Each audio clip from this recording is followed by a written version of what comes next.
Continuando con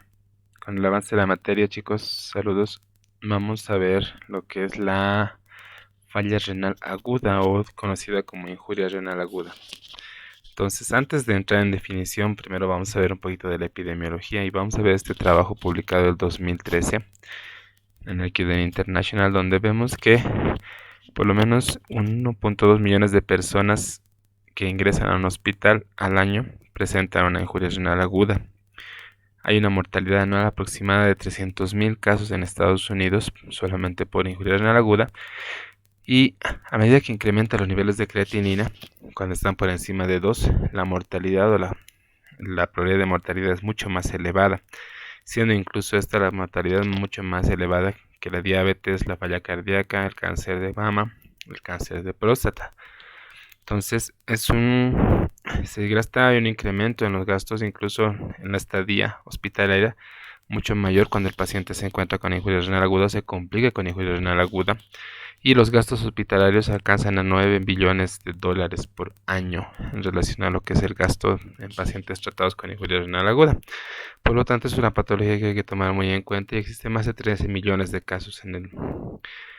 por años reportados, y se encuentran en patologías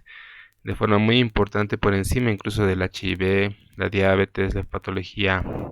hipertensiva,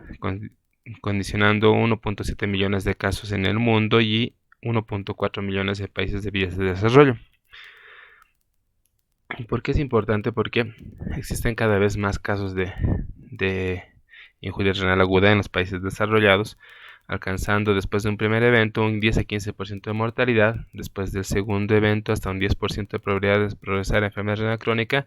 y en un tercer evento la probabilidad de que el 20% ya esté en un estadio 4 de enfermedad renal crónica en el transcurso del tiempo, y en países en vías de desarrollo no es muy diferente. Sin embargo, podemos ver que existe mucha mayor cantidad de casos comparado con países desarrollados, de 2 millones a 11.3 millones, con la misma probabilidad de mortalidad y de progresión de la enfermedad renal crónica. Por lo tanto, no es una patología que discrimine el lugar donde se va a presentar, ni a las personas que tienen muchos recursos o bajos recursos. La probabilidad es muy alta en ambos países. Y vemos que el incremento de los niveles de la creatinina están relacionados con mayor morbimortalidad en los pacientes que tienen elevaciones, así como el incremento en el porcentaje de la relación de la creatinina al transcurso del tiempo, con una incidencia mayor de mortalidad en los pacientes. Y esto se ha ido viendo a lo largo de la evolución del tiempo, donde siempre la tendencia ha sido ascendente, tanto en la presentación comunitaria como en la presentación intrahospitalaria, con incremento en los valores de los pacientes que tienen insuficiencia renal aguda en valores absolutos y en la población, incidencia de la población total, viéndose cada vez más casos, y la proyección es que tengamos mucho más pacientes con injuria renal aguda si no tomamos las medidas correspondientes. Entonces definimos insuficiencia renal aguda o injuria renal aguda como un síndrome clínico secundario de múltiples causas que se caracteriza por un deterioro brusco de las funciones renales que altera la homeostasis del organismo, y se asocia frecuentemente con un descenso de la diuresis y tiene como expresión común un aumento de la concentración de productos nitrogenados en la sangre. Por lo tanto, el factor común denominador en la injuria renal aguda es la disminución del volumen urinario y el incremento de los azoados en la sangre. ¿Qué es lo que tenemos a la mano para evaluar la función renal? Entonces existen diferentes marcadores de función renal, entre los que está la diuresis, el FeNA, la creatinina, el clearance de creatinina, el clearance de sustancias endógenas, como la inulina, contrastes, agentes radioactivos. Pero existen dos parámetros de estos fundamentales que han tomado los autores para definir a la injuria renal, y entre estos están la diuresis y la creatinina, dos marcadores que tenemos a disponibilidad en cualquier momento y que nos ayudarán a la definición de la injuria renal, determinada por la KDIGO en las guías del 2012 como un incremento de la creatinina mayor o igual a 0.3 miligramos de cilitro dentro de las 48 horas iniciado el cuadro, o un incremento de la creatinina mayor a 1.5 veces del valor basal conocido o sospechado que se produce dentro de los primeros 7 días de iniciado el cuadro. Cualquiera de estos dos, asociado a una disminución del volumen urinario menor a 0.5 ml kg/h en menos de 6 horas. Entonces, estos son los dos factores que definen el diagnóstico de una injuria renal aguda. Elevación de la creatinina, que sea menos de 7 días, y una caída del volumen urinario en menos de 6 horas. Existen factores de riesgo para desarrollar la injuria renal aguda, así como factores modificadores que, si no se ven corregidos, van a llevar a resultados desfavorables en los pacientes. Entre los factores de riesgo tenemos a la edad avanzada, el grupo factor étnico, principalmente la factación de la raza negra, el factor genético, paciente con antecedente de hipertensión arterial, diabetes mellitus o síndrome metabólico, que junto con factores modificadores de la enfermedad como ser la severidad del cuadro de falla renal aguda, el estadio de enfermedad renal crónica si es que tuviera el paciente, el número de episodios que puede haber presentado en el paciente durante su evolución y la duración de la injuria renal aguda como indicadores modificadores, además del control laboratorial, que es la prueba más exacta para determinar la falla renal aguda, como es la proteinuria o la enfermedad renal como tal. La proteinuria que, si al verse unidos tantos factores de riesgo como factores modificadores, tenemos resultados desfavorables como son eventos cardiovasculares, eventos renales, enfermedad renal crónica, discapacidad, disminución de la calidad de vida y mortalidad. Este grupo de la ADQI, el año 2017, ha hecho la definición de un tercer concepto dentro de lo que es la enfermedad renal. Uno que es la injuria renal aguda, definida como hemos indicado anteriormente por elevaciones de la creatinina y caída del volumen urinario sin ningún criterio estructural. La enfermedad renal crónica como un proceso que dura más de 3 meses con una caída del filtrado glomerular menor a 60 ml por minuto. Y en el criterio estructural, daño renal, alteraciones renales por más de 3 meses. Y un tercer concepto que actualmente se maneja en el periodo de tiempo que estaba en el lapsus entre la injuria renal aguda y la enfermedad renal crónica, como es la enfermedad renal aguda, definida como una injuria renal aguda o una tasa de filtración glomerular menor a 60 ml por minuto por menos de 3 meses, o un descenso de la tasa de filtración mayor al 35% en relación al basal, o incremento del nivel de creatinina mayor al 50% en relación al basal que tenga una duración menor a 3 meses. Y dentro del daño estructural, que el daño a nivel renal o las lesiones renales se vean pero que no tengan una evolución mayor a 3 meses. Por lo tanto, en el devenir del tiempo podemos diferenciar a la injuria renal aguda como el evento que se presenta antes de los 7 días, a la enfermedad renal aguda, al evento que se presenta entre 7 y 90 días, y a la enfermedad renal crónica cuando ya ha tenido una evolución mayor a 90 días o 3 meses, después de la exposición o después de la injuria. ¿Cuál es el comportamiento de la injuria renal? Dependiendo de un estado normal o subagudo, una función renal en el que el paciente puede tener un deterioro importante de la función renal, y si no se toma conducta puede llegar a tener una creatinina elevada en el transcurso del tiempo, hasta aquellos pacientes que presentan una elevación importante de creatinina, pero rápidamente, en menos de 48 a 72 horas, revierten este cuadro y se denominan reversores rápidos. En cambio, si tienen un estadio 2 o un estadio 3, el comportamiento puede ser mantener unos niveles elevados de creatinina después de 2 o 4 semanas de haber iniciado el cuadro. Por lo tanto, el comportamiento es muy variable y depende mucho de los factores comórbidos, de la causa y del tratamiento si se ha hecho de forma oportuna. Para la clasificación funcional de la falla renal aguda existen más de 35 definiciones y muchos consensos que se han realizado, entre los que tenemos el de la ADQI, donde se definió la clasificación de Rifle el 2004, el de la AKIN el 2007 y el de la CADIGO el 2012, que es el vigente que manejamos a la actualidad. Por lo tanto, vamos a revisar los diferentes criterios. El del Rifle es una primera clasificación que se hizo para la falla renal aguda, donde existía 5 criterios, de los cuales 3 eran funcionales y 2 eran orgánicos o de lesión estructural. Dentro de los funcionales teníamos el riesgo, la injuria y la falla. Y dentro de los orgánicos, la pérdida y la enfermedad renal crónica terminal. El riesgo se definía como un incremento de la creatinina mayor a 1.5 veces en relación al basal, o una caída de la tasa de filtración glomerular mayor al 25% en relación a la basal, acompañado del criterio urinario de una caída del volumen urinario menor a 0.5 ml kg peso hora por 6 horas, con una alta sensibilidad. La injuria Se denomina como un incremento de creatinina mayor a 2 veces por encima del valor basal o caída del filtrado glomerular mayor a 50% con un volumen urinario menor a 0,5 ml kilogramo peso hora por 12 horas. Y la falla se define como el incremento de la creatinina mayor a 3 veces en relación al valor basal o caída del filtrado glomerular mayor al 75% en relación al basal o una creatinina aislada mayor a 4 miligramos por decilitro con un incremento agudo en el paciente mayor a 0,5 miligramos por 100 ml día, o una acompañado de oliguria o disminución del volumen urinario menor a 0,3 ml kilogramo peso hora por 24 horas o anuria por 12 horas, con una alta especificidad. El criterio orgánico se llama en la pérdida, que era una persistencia de la falla renal con una completa pérdida de la función renal mayor a 4 semanas, y el estadio 5, que era la enfermedad, o el estadio final, que era la enfermedad renal crónica terminal.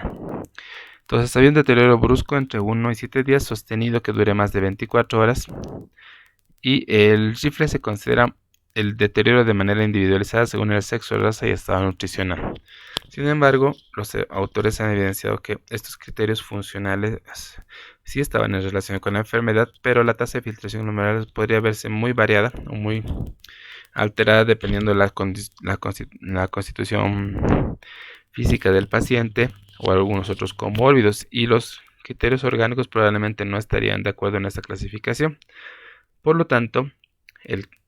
grupo de Akin se ha reunido y ha simplificado. En vez de los 5 criterios, los ha disminuido a 3 y ha eliminado los criterios de L y E de la clasificación rifle.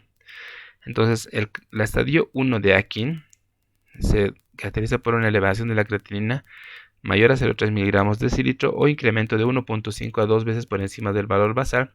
con una caída del volumen urinario menor a 0,5 ml kilogramo peso hora por 6 horas. El estadio 2 de Akin, una elevación de la creatinina de 2 a 3 veces por encima del valor basal, acompañado de una disminución del volumen urinario menor a 0,5 ml kilogramo peso hora por 12 horas. Y el estadio Akin 3, con una elevación de la creatinina mayor a 3 veces por encima del valor basal, o una creatinina aislada mayor a 4 miligramos de decilitro, o una necesidad de inicio de terapia de reemplazo renal, y la caída del volumen urinario menor a 0,3 ml kilogramo peso hora por 24 horas o anuria por 12 horas o necesidad de terapia de reemplazo renal. Entonces, esta clasificación se centra en el grado de deterioro agudo de la función renal, olvidándose de los aspectos evolutivos, como eran la clase L y E de la rifle. Deja de emplear deterioro del filtrado glomerular, ausencia de concordancia entre los grados del rifle cuando se establecen de acuerdo a la disminución de filtrado estimado y los observados con los incrementos de creatina sérica. Además, calcular la tasa de filtración glomerular basal utilizando la clasificación o la fórmula del MDRD variaba a lo largo de la insuficiencia renal aguda, situación carente de equilibrio metabólico. Por lo tanto, el incremento agudo de la creatinina debe ocurrir en menos de 48 horas con independencia del volumen de diuresis y del aumento de la creatinina. Cualquier paciente que precise diálisis alcanza el nivel 3. Entonces, esta es la nueva clasificación que se había manejado para el 2011, donde Akin había simplificado y había eliminado lo que era la tasa de filtración glomerular de la clasificación original de rifle. Sin embargo, el 2012, la CADIGO establece los criterios finales que manejamos en la actualidad. Igual mantiene los 3 estadios de Akin y lo que se hace algunos pequeños ajustes en lo que es el volumen urinario. La creatinina para el estadio 1 sigue siendo de 1,5 a 1,9 veces por encima del valor basal, o un incremento mayor a 0,3 miligramos de decilitro de la creatinina, acompañado de una disminución del volumen urinario menor a 0,5 ml kilogramo peso hora entre 6 y 12 horas. El estadio 2, elevación de la creatinina por encima de 2 a 2,9 en relación al valor basal, acompañado de disminución del volumen urinario menor a 0,5 ml kilogramo peso hora por más de 12 horas. Y el estadio 3, como un incremento de 3 veces por encima del valor basal, o una creatinina mayor a 4 miligramos de decilitro, o necesidad de terapia de reemplazo renal en el paciente, acompañado del volumen urinario menor a 0,3 ml kilogramo peso hora por 24 horas o anuria por mayor a 12 horas. Por lo tanto, esta es la clasificación que manejamos actualmente para la injuria renal aguda en 3 estadios, dependiendo de los niveles de la creatinina y o el volumen urinario. Hay estudios que han comparado las tres formas de clasificación de la injuria renal aguda, identificando que la CADIGO identifica más pacientes que el rifle y que Akin. en ese trabajo publicado en el 2014 por Luo. Y comparando con pacientes sin AKIN, la mortalidad intrahospitalaria fue significativamente más alta entre aquellos que fueron diagnosticados como AKI usando rifle, comparado con AKIN versus la KDIGO. Entonces, había mayor mortalidad hospitalaria cuando la rifle porque estábamos hablando de otros dos criterios excedentes y alcanzaban un valor significativamente estadístico cuando se hablaba de la asociación entre los tres factores. Pero cuando se hizo la comparación en el área bajo la curva, lo que se evidenció es que la mortalidad hospitalaria demostró ser de 0.738 para rifle, 0.746 para AKIN y 0.757 para KDIGO, siendo mucho más significativos los pacientes que teniendo valor predictivo de mortalidad intrahospitalaria comparado con el rifle, y no hubo diferencias con el AKIN. Por lo tanto, según este trabajo, la clasificación de KDIGO era mucho más importante para determinar la mortalidad intrahospitalaria en los pacientes que tenían injuria renal aguda comparado con el rifle. Por lo tanto, el área bajo la curva nos mostró que era el estudio o era la clasificación más apta para este tipo de pacientes. Y vemos que dependiendo el estadio de la injuria renal aguda en el transcurso de un tiempo hospitalario de 40 días aproximadamente, la probabilidad de sobrevida disminuía a medida que la injuria renal aguda tenía un estadio más avanzado. Desde aquellos que no tenían AKI, alcanzando una sobrevida hospitalaria mayor al 90%, hasta aquellos que tenían injuria renal aguda estadio AKIN 3, donde la sobrevida disminuía por debajo del 60%, casi alcanzando el 50% en 40 días. De ahí la importancia de estadificar y tomar la conducta en los pacientes con injuria renal.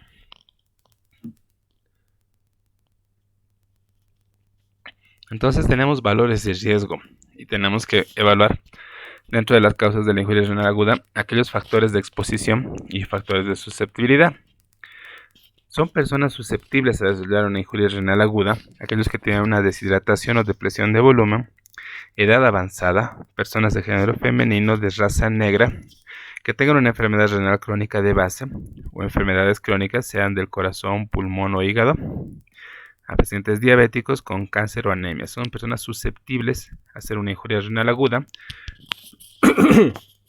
en los cuales la exposición a un proceso de sepsis, una enfermedad crítica, un shock circulatorio, quemaduras, traumas, cirugía cardíaca, principalmente aquella con bypass, cirugía no cardíaca mayor, uso de drogas nefrotóxicas, agentes con contraste, y sean venenos derivados de plantas o de animales. Cualquier exposición a estos eventos en un paciente susceptible puede condicionar una mayor progresión a injuria renal aguda desde estadios iniciales a estadio más avanzado. Y es importante saber que la injuria renal aguda no es un evento único en el transcurso de la evolución, sino que tiene 6 estadios de la enfermedad, desde un estadio normal hasta un estadio de riesgo incrementado, daño, una caída de filtración glomerular, falla renal que pueda requerir terapia de reemplazo renal, y si no se toma conducta, probablemente un paciente que pueda progresar a la mortalidad. Y tenemos en estos espacios diferentes ventanas donde tenemos que tomar el riesgo. Aquí existe un periodo de riesgo incrementado, donde tenemos que hacer un reconocimiento donde existe ya el daño, se debe tomar conducta donde quede filtrado glomerular y probablemente en una falla renal ofrecerle terapia de reemplazo y rehabilitación al paciente para evitar la mortalidad. Por lo tanto, el riesgo incrementado está relacionado a susceptibilidad, sobrevivencia y prevención primaria. El reconocimiento haciendo un diagnóstico adecuado, ya sea por los marcadores de función renal y estadificando según la clasificación de AKIN-KDIGO, viendo la respuesta, si existen factores reversibles, evitando las nefrotoxinas o haciendo una referencia oportuna al nefrólogo y iniciando la terapia oportuna para las diferentes comorbilidades o las diferentes alteraciones, estableciendo una terapia de soporte renal, ofreciendo al paciente las modalidades de diálisis, donde se determinará la dosis, la duración, el tiempo y la iniciación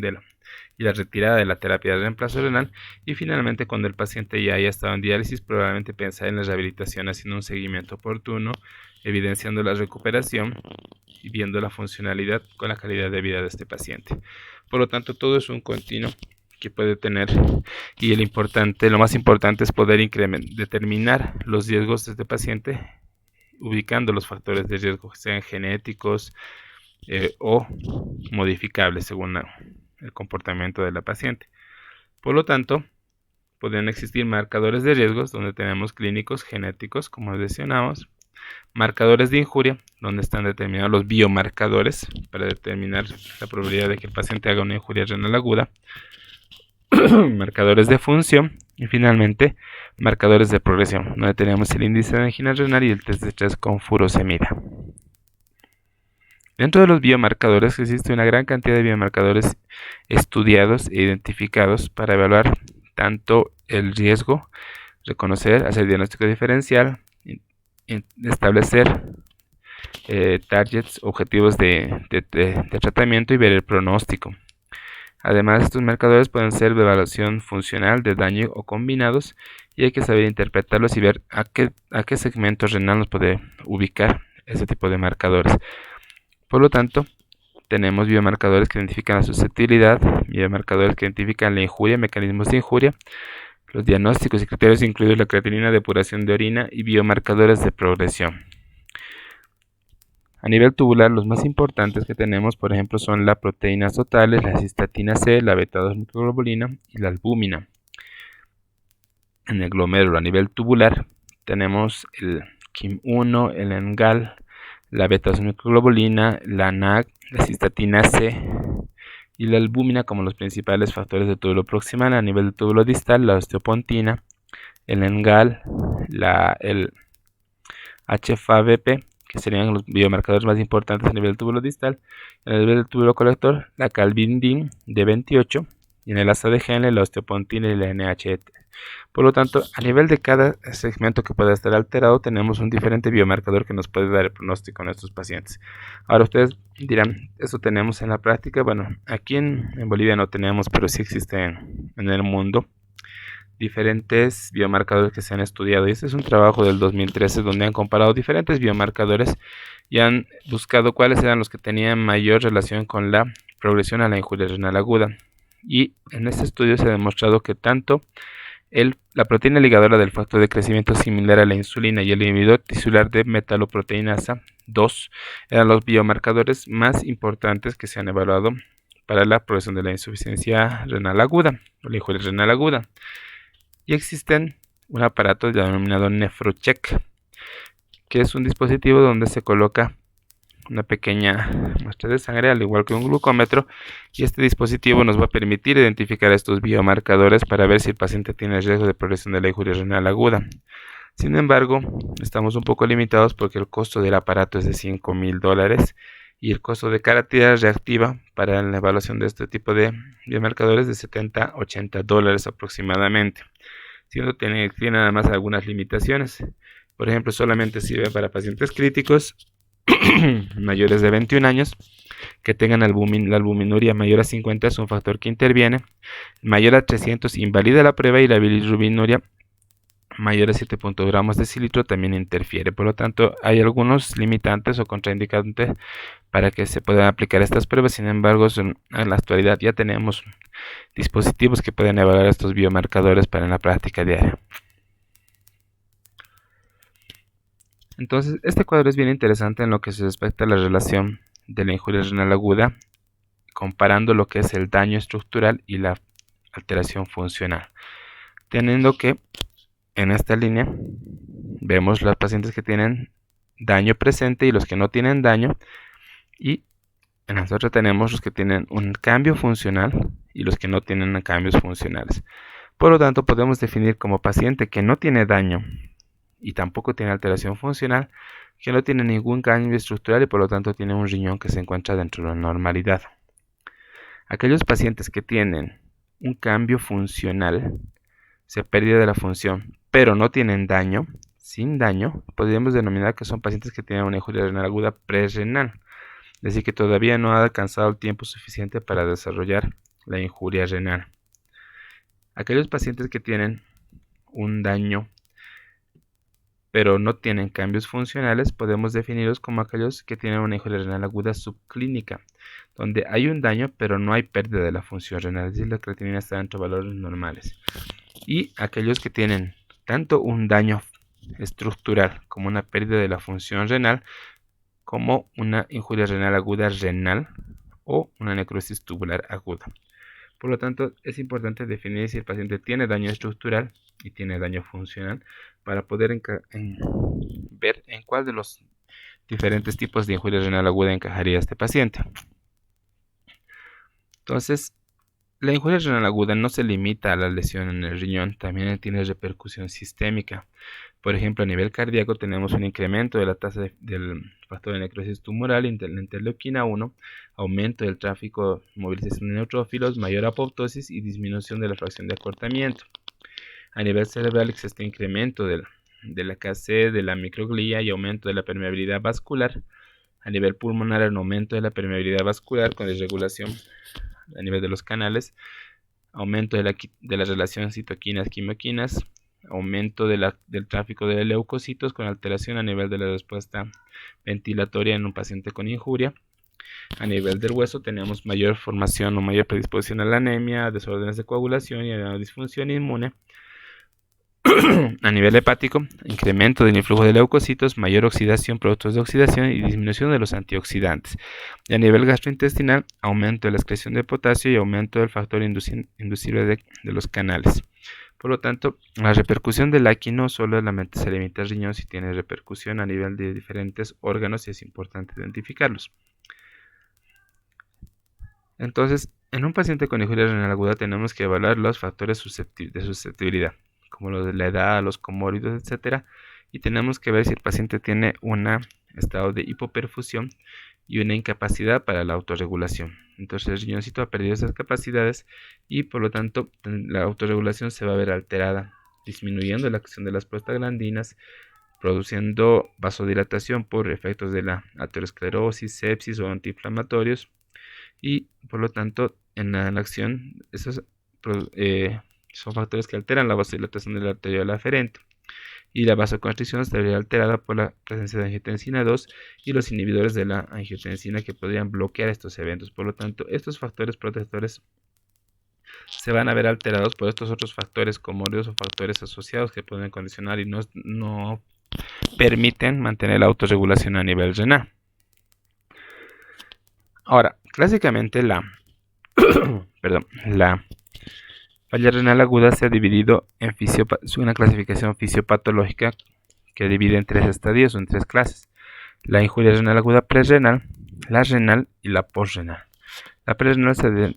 define como una disminución de la tasa de filtración debido a un descenso de la presión de perfusión renal sin daño estructural a nivel renal. Dentro de las causas tenemos la hipovolemia, un taponamiento pericárdico, un incremento de la resistencia vascular y una vasoconstricción renal. Cualquier causa que disminuya el volumen circulante efectivo con disminución de la presión de perfusión a nivel de riñón condiciona una causa de falla prerrenal. Dentro de las causas renales tenemos a las glomerulares, tubulares, intersticiales y vasculares. Dentro de las glomerulares tenemos a las glomerulonefritis agudas. Entre las causas que condicionan enfermedades sistémicas o enfermedad renal primaria, las lesiones tubulares, la necrosis tubular aguda debido a nefrotoxinas o procesos isquémicos, las lesiones vasculares, por ejemplo la hipertensión maligna, enfermedad arterioembólica, preeclampsia, eclampsia, síndrome urémico hemolítico, púrpura trombocitopénica trombótica, y las causas intersticiales, reacciones alérgicas o una variedad de medicamentos, como hemos visto en el capítulo anterior de la nefritis tubular intersticiales. Y dentro de las causas renales, es decir, que están después del riñón, se definen como obstrucción del tracto urinario, incrementando una presión intratubular y por lo tanto una disminución de la cadena de filtrado glomerular con un daño posterior. Dentro de las causas de la injuria postrenal tenemos la hiperplasia prostática, el cáncer de próstata, los cánceres ginecológicos, principalmente el cervix en las mujeres, fibrosis retroperitoneal, piedras o nefrolitiasis que están a nivel del uréter, necrosis papilar, vejiga neurogénica o una obstrucción intratubular.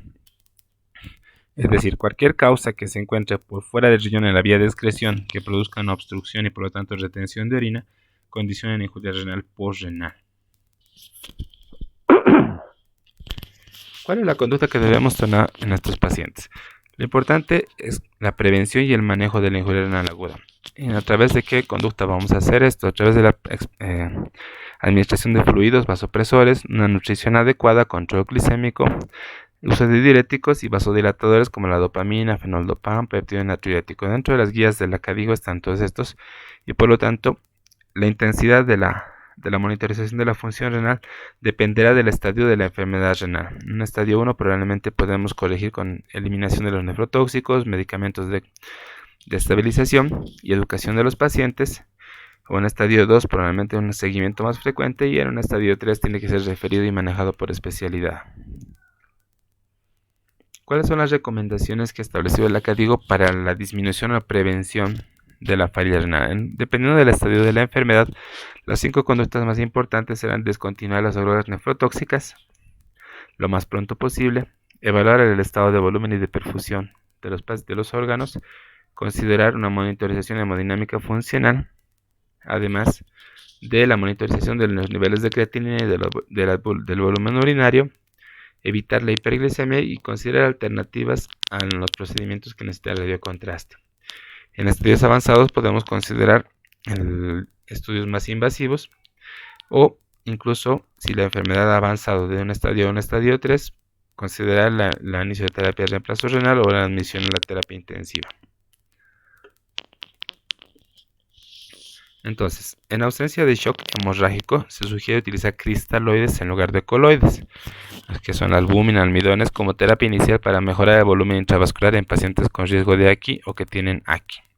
Como recomendación grado 2B, se recomienda el uso de vasopresores en conjunción con fluidos isotónicos en pacientes con shock vasomotor con o en riesgo de una injuria renal aguda. Se recomienda un manejo adecuado de la oxigenación y hemodinamia basados en protocolos para prevenir el desarrollo o el empeoramiento de la AQI en pacientes con alto riesgo en el campo perioperatorio o en pacientes con shock séptico en un grado de recomendación 12. Esto del manejo de volumen es bien importante porque veamos, en pacientes que ingresan a una terapia intensiva o están críticamente enfermos y que desarrollan injuria renal aguda, se ha visto que hay una menor sobrevida en aquellos pacientes que tenían una gran sobrecarga de volumen comparados con aquellos que no tenían sobrecarga de volumen, tanto en pacientes en diálisis como en pacientes que no tenían diálisis. Vean, a mayor sobrecarga de volumen, la sobrevida era mucho menor en el tiempo, comparado con aquellos que no tenían volumen. Por lo tanto, más líquido no es mejor para el paciente. Hay que tratar de controlar la sobrecarga de líquido en estos pacientes, ya que en este cuadro vemos claramente que si existen pérdidas de líquidos en pacientes en diálisis como los no dializados, la mortalidad llega hasta el 20% aproximadamente, pero no es tan elevada como si el paciente empieza a ganar peso. Vean, comparada de 1 a 10% de pérdida con aquellos que tenían hasta el 10% de ganancia y aquellos que tenían más del 20%, la probabilidad de mortalidad en pacientes tanto en diálisis como en no diálisis era mucho más elevada a medida que mayor sobrecarga de volumen en el estudio PICARD. Por lo tanto, no está recomendada la acumulación de volumen en los pacientes. Hay que manejar el líquido con prudencia, evidenciando que el paciente no haga sobrecarga de volumen porque incrementaríamos el riesgo de mortalidad.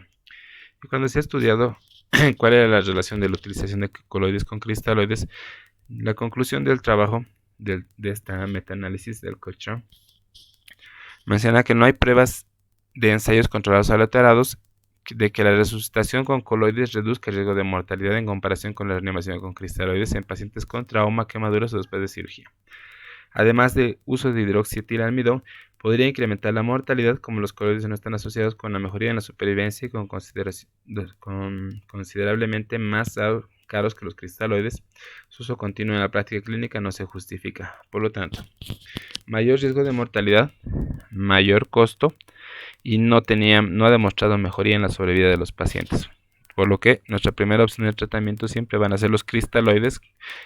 comparado con los coloides. Un evento de injuria renal aguda. Ahora, en relación a la utilización de vasoactivos, en este trabajo se ha comparado el uso de dopamina con norepinefrina en el tratamiento del shock en pacientes que están críticamente enfermos y se ha visto que después de 28 días La probabilidad de sobrevida tanto en el uso de dopamina como norepinefrina no tenía ninguna diferencia significativamente estadística. Sin embargo, los pacientes que habían utilizado dopamina tenían más riesgo de desarrollar arritmias fatales comparados con aquellos que no utilizaban norepinefrina, donde la P era significativamente estadística, por lo que la norepinefrina tenía mejores efectos y principalmente en aquellos pacientes que tenían algún tipo de shock cardiogénico. Aunque no hubo diferencias en la mortalidad a largo plazo, vemos que la dopamina se asoció con mayor número de eventos adversos relacionados con arritmias. Por lo tanto, es recomendable como utilización de vasoactivos en pacientes con injuria renal aguda.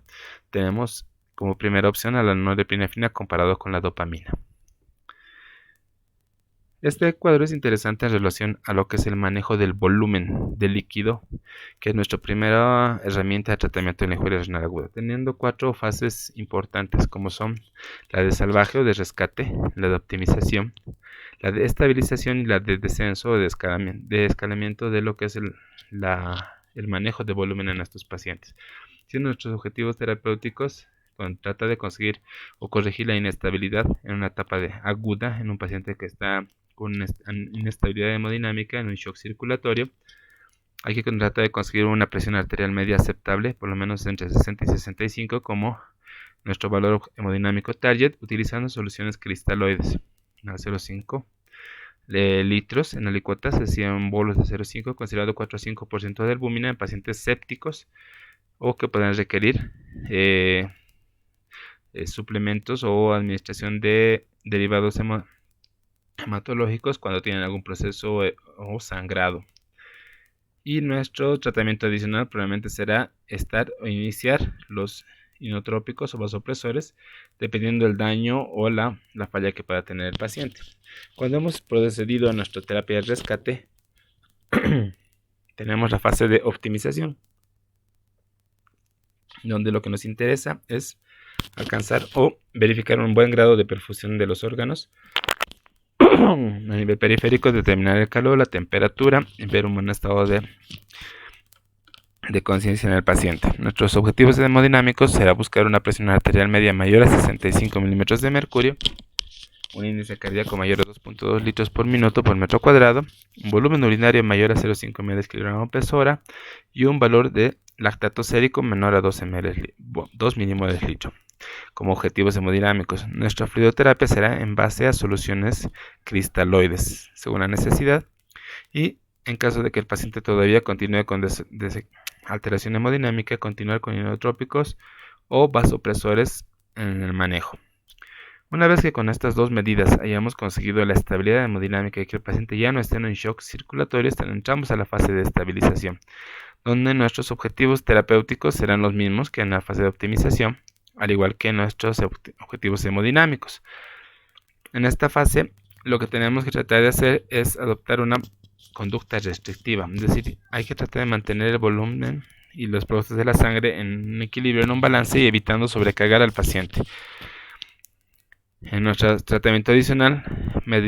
establecer medidas de soporte orgánico, además de nutrición enteral, iniciar terapia enteral y adoptar medidas restrictivas en relación al oxígeno. Y finalmente la etapa de escalamiento, donde lo que tenemos que buscar es mantener parámetros de estabilización durante la reducción del soporte,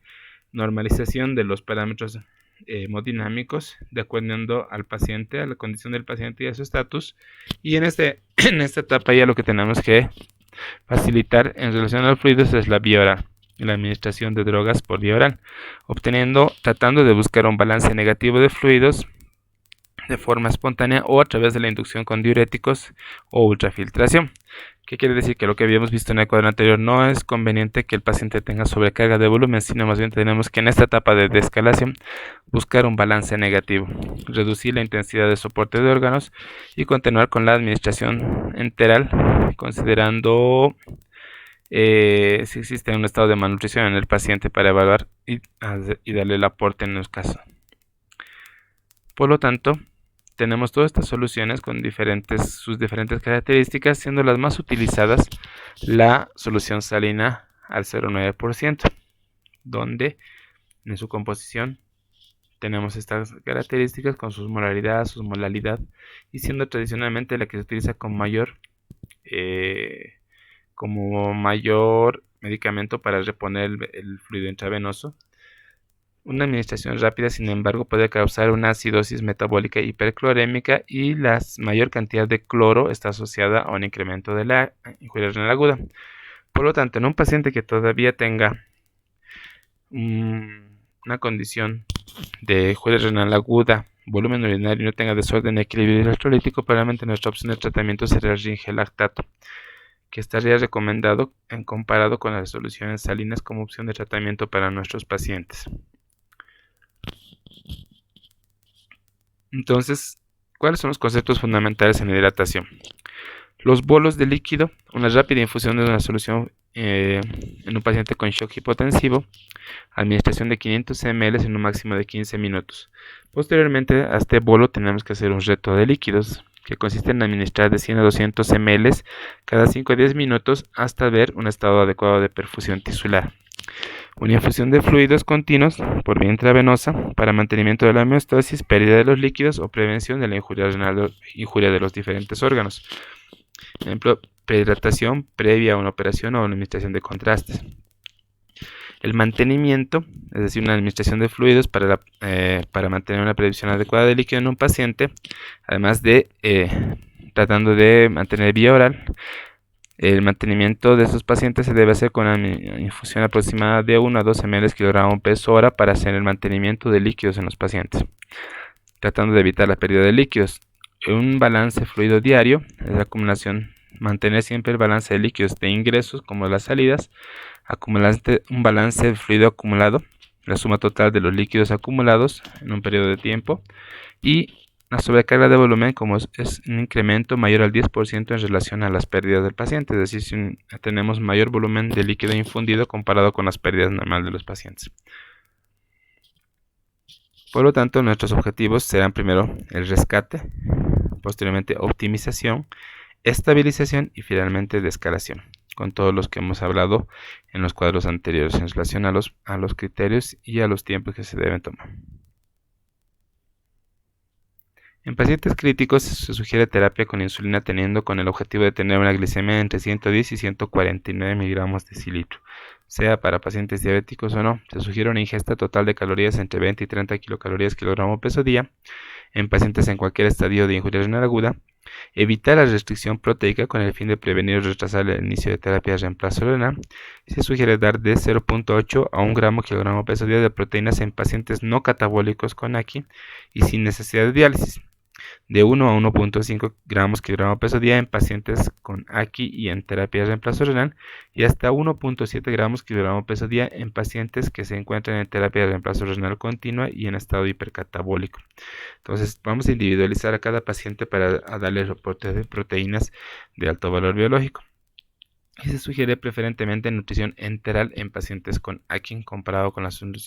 administración de nutrición parenteral. En relación al control intensivo de la glucosa, este trabajo publicado en 2009 nos mostraba que se trabajó con dos grupos en relación a un control convencional de glucosa con aquellos que comparado con otro grupo donde se hacía un control intensivo de la glucosa, es decir, buscar una glucosa que se encuentre lo más basal o lo más bajita posible comparado con aquellos que debería mantener entre 140. ¿Qué se ha observado en estos pacientes? Que el control intensivo de la glucosa comparado con el control de glucosa convencional mostraba una mayor severidad de la hipoglicemia comparado con este grupo de pacientes, siendo estadísticamente significativos como único predictor importante en este grupo de pacientes, por lo que observado que la probabilidad de sobrevida era mucho mejor en aquellos que tenían un control convencional de glucosa comparado con aquellos que tenían un control intensivo de la glucosa, y por lo tanto este grupo de trabajo ha confirmado que los niveles de glicemia en los pacientes con injuria renal aguda deben estar entre 110 y 149 miligramos de decilitro en un evento agudo. Otra cosa importante de las que digo es que se recomienda no utilizar diuréticos para prevenir la injuria renal aguda, un evento o una conducta muy repetitiva en personal que no maneja la injuria renal aguda. Se sugiere no utilizar diuréticos para tratar el AQI, excepto cuando existe sobrecarga de volumen. Es decir, si el paciente tiene sobrecarga de volumen por cualquier causa, cardíaca o aumento de la cantidad de volumen de líquido que es administrado, es la única condición donde está recomendada la administración de diuréticos en un paciente con falla renal aguda. Porque se ha demostrado en este trabajo que la furosemida está en relación a un incremento de los niveles de la insuficiencia renal, y la administración en bolo comparado con no bolo tenía mayor elevación de los niveles de creatinina comparado con el placebo o el uso de dopamina. Por lo tanto, la furosemida está contraindicada como medicamento para prevenir injuria renal aguda. Y en ese trabajo, publicado en 2002, ya se comparó en aquellos pacientes que habían recibido diuréticos versus los que no recibieron diuréticos en relación a los niveles de creatinina, nivel nitrógeno ureico y mejoría del volumen urinario, encontrándose que solamente en aquellos pacientes que tenían sobrecarga de volumen, para mejorar el volumen urinario, se había observado una mejoría en el transcurso del tiempo con la administración de diuréticos, comparado con aquellos grupos donde la administración del diurético, buscando una excreción urinaria mayor a 1, tenía mayor riesgo de elevación de creatinina y mayor riesgo de elevación de nitrógeno ureico en comparación con aquellos que no recibían diuréticos, que tenían menos probabilidad de deterioro de la función renal. Por lo tanto, estos dos trabajos han demostrado que los diuréticos de ASA no están recomendados para prevenir, sino solamente para mejorar el volumen urinario y disminuir la sobrecarga de volumen en la injuria renal aguda. Como se ve aquí, pacientes que no recibían diuréticos tenían una mayor probabilidad de sobrevida comparado con aquellos que tenían diurético, donde la sobrevida era mucho menor en el transcurso del tiempo. Por lo tanto, recomendación: no utilizar diuréticos de forma indiscriminada. Se recomienda no utilizar bajas dosis de dopamina para prevenir o tratar la AQI, no utilizar fenoldopam para prevenir o tratar la AQI y no utilizar el ANP para prevenir o tratar la AQI. Otras recomendaciones: no utilizar aminoglucósidos para tratamiento de infecciones a menos que no existan alternativas terapéuticas no nefrotóxicas. En pacientes con función renal normal en estadio estable, los aminoglucósidos se deben administrar como dosis únicas diarias en lugar de regímenes de tratamiento diarios a dosis múltiples. Controlar los niveles de aminoglucósido cuando se usa en tratamiento con múltiples dosis diarias por más de 24 horas y monitorizar los niveles del fármaco aminoglucósido cuando el tratamiento con dosis únicas diarias se usa por más de 48 horas. Por lo tanto, lo recomendable es no utilizar aminoglucósido. Si se necesita aminoglucósido, preferentemente una dosis única durante el día y monitorizando siempre los niveles del medicamento. En caso de que sea factible, se sugiere el uso de aplicación tópica o local de aminoglucósido en lugar de la aplicación endovenosa cuando se pueda aplicar en estos pacientes. Además, las guías recomiendan utilizar formulaciones lipídicas de anfotericina B en lugar de formulaciones convencionales. Además, en las micosis sistémicas o infecciones parasitarias recomendamos el uso de agentes antifúngicos, azólicos y o equinocándidas en lugar de la anfotericina B convencional. Se sugiere que la cirugía del injerto de derivación de la arteria coronaria sin bomba no se seleccione únicamente con el fin de reducir la injuria renal aguda perioperatoria o necesidad de terapia de sustitución renal, y se sugiere no usar la N-acetilcisteína para prevenir la AQI en pacientes críticamente enfermos con hipotensión. Se recomienda no usar la N-acetilcisteína oral o endovenosa para la prevención de AQI postquirúrgica. Por lo tanto, el mensaje importante en esta lámina: la utilización de formulación lipídica de anfotericina B en aquellos pacientes que lo requieran, y si podemos utilizar, cambiar agentes azólicos o equinocandinas. No utilizar la N-acetilcisteína de forma rutinaria tampoco en estos pacientes. Una de las últimas recomendaciones importantes: definir y clasificar la lesión renal aguda después de la administración de medio de contraste intravascular. En personas que desarrollan cambios en la función renal después de la administración de contraste endovenoso, evaluar si el paciente ha hecho una injuria renal aguda asociada a medio de contraste, así como otras posibles causas de AQI. Evaluar el riesgo de la injuria renal aguda por contraste y detectar el deterioro preexistente de la función renal en todos los pacientes que son considerados para un procedimiento con administración de contraste iodado. Considerar métodos de imagen alternativos en pacientes con mayor riesgo de falla renal aguda por contraste ayudado y usar la dosis más baja posible en medio de contraste en pacientes que tengan el riesgo de esta enfermedad, además de soluciones isoosmolares o hipoosmolares en lugar de la hiperosmolar en pacientes con riesgo de injuria renal aguda por contraste ayudado. Se les recomienda la expansión endovenosa de volumen con soluciones isotónicas de cloruro de sodio o bicarbonato de sodio en pacientes con mayor riesgo de desarrollar injuria por contraste. No se recomienda usar líquidos orales solos en pacientes con riesgo. Se puede utilizar la N-acetilcisteína oral junto con cristaloides isotónicos en pacientes que tienen riesgo de desarrollar injuria renal por contraste, y se sugiere no utilizar teofilina para ese tipo ni tampoco el fenoldopan para prevenir la nefropatía por contraste. Se sugiere no usar hemodiálisis intermitente profiláctica o hemofiltración para la eliminación del medio de contraste en pacientes de mayor riesgo para desarrollar injuria renal por contraste. Finalmente, si el paciente no ha podido recuperar su función renal y tenemos la progresión de la enfermedad, el paciente puede requerir inicio de terapia de reemplazo renal, teniendo dos modalidades: la terapia de reemplazo renal en los pacientes con complicaciones del aire y la terapia de soporte renal o terapia de purificación extracorpórea en situaciones especiales como la falla multiorgánica, teniendo indicaciones convencionales, absolutas, relativas, y las indicaciones no convencionales. Dentro de las indicaciones convencionales o absolutas tenemos a la uremia, es decir, elevación de la urea por encima de 300 miligramos de decilitro, complicaciones urémicas, la encefalopatía, pericarditis, sangrado, la hipercalemia refractaria de tratamiento, la hipermagnesemia mayor a 4 miligramos de litro, la acidosis con un pH menor a 7.1 que es refractaria de tratamiento, la diuresis, caída del volumen urinario menor a 200 ml en 12 horas, un edema agudo de pulmón que no responde a diuréticos, y la intoxicación por drogas como por ejemplo el litio, metanol, etilenglicol o salicilatos, que solamente podrán ser eliminados a través de la terapia de reemplazo renal. Dentro de las complicaciones relativas, se debe valorar el nivel de la gravedad del AQI, teniendo que en una injuria renal aguda leve a moderada hay que evaluar si el paciente está en un estado de hipercatabolismo o un estado de aumento del metabolismo renal, como el rápido deterioro de la función renal, sepsis, trauma, quemados, o en la rhabdomiólisis, sobrecarga de líquidos, hipercapnia permisiva o hemorragia digestiva. Por lo tanto, las indicaciones no convencionales serán la hipertermia maligna, alteraciones hidroelectrolíticas extremas, insuficiencia hepática aguda, shock séptico refractario, intoxicaciones, síndrome de lisis tumoral, sobrecarga de líquida mayor a 10%, un síndrome de estrés respiratorio de agudo o una injuria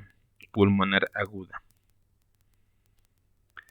Los principios biofísicos de la diálisis son tres: el de difusión, convección y absorción. Normalmente la mayor remoción de las sustancias se hace a partir de la difusión. La convección nos permite el mayor ultrafiltrado, mayor pérdida de líquidos a través de un coeficiente de ultrafiltración adecuado y depende de la permeabilidad de la membrana. Y la absorción es a través de filtros específicos donde hay moléculas que se atrapan o son retenidas por una superficie especial a nivel de membrana, y principalmente sirve para eliminar toxinas urémicas de alto peso molecular. Tres cosas son importantes a la hora de analizar el momento óptimo de inicio de terapia de reemplazo renal en AQI: la dosis, el tipo de terapia que vamos a iniciar y cuándo el inicio se debe iniciar. Cuándo depende de tres cosas fundamentales: de niveles de creatinina, urea y de volumen urinario, además de potasio, ingreso a terapia intensiva o durante la injuria renal aguda, evaluando cambios del estado de volumen, alteración de la producción, reducción de la masa muscular o drogas que afecten la excreción tubular de estos azoados. Entonces, hay varios estudios donde han comparado el inicio precoz versus tardío, y inicialmente se consideraba que el inicio precoz tenía mejor sobrevida en relación a los que iniciaban tardíamente, hecho que actualmente se ha descartado, y en la actualidad se considera que el inicio precoz más bien podría estar en relación a mayor mortalidad y mayor progresión o mayor tiempo de permanencia en injuria renal aguda. Entonces, depende mucho el estadio y los factores comórbidos con el cual ha empezado. Por lo tanto, beneficios de inicio de la terapia de inicio precoz en la terapia de reemplazo renal se ha visto en estudios que se observaban en la antigüedad. Actualmente se consideraba que el inicio precoz tenía en relación a mayor supervivencia, principalmente en los pacientes que tenían oliguria, comparado con aquellos que no tenían oliguria. En relación al tipo de terapia de reemplazo renal, tendremos diferentes opciones, como ser la ultrafiltración, la diálisis peritoneal, la hemodiálisis intermitente, las terapias de reemplazo renal continuo y las terapias híbridas, como son la diálisis sostenida de baja eficacia y la diálisis diaria extendida. Entonces depende mucho del medio lo que le recomiendo en las guías es que apliquemos la terapia que en relación a los recursos de las unidades y a la experiencia que tengamos para el manejo. La ultrafiltración principalmente está utilizada en las unidades coronarias y se denomina como aquaféresis. En los pacientes pediátricos probablemente lo mejor nos irá con diálisis peritoneal. Entonces, hay diferencias entre las hemodiálisis intermitentes y las terapias continuas, siendo las intermitentes su principal mecanismo biofísico la difusión, en las continuas la convección. Las intermitentes utilizan membranas de bajo flujo y los productos desdializados son online. En cambio, la terapia continua, las membranas son de alto flujo y existen líquidos de reposición prefabricados. Otra diferencia es que la intermitente solamente dura 4 horas de duración, en cambio las continuas se dializa durante 24 horas, y por lo tanto el requerimiento de enfermería será mucho mayor en una terapia continua comparado con la terapia intermitente. En relación a la dosis, lo recomendado por los estudios es que los pacientes pueden alcanzar un KTV, que es un indicador de la calidad de la diálisis semanal de 3.9 para que el paciente sea considerado como una diálisis adecuada dependiendo de los diferentes tipos de estudios. El mayor incremento de dosis no está en relación a beneficio en la sobrevida en los pacientes o dependencia en la diálisis. Por lo tanto, que nuestro paciente alcance un KTV 3.9 semanal, hemos conseguido los objetivos para que nuestro paciente quede bien dializado. Gracias.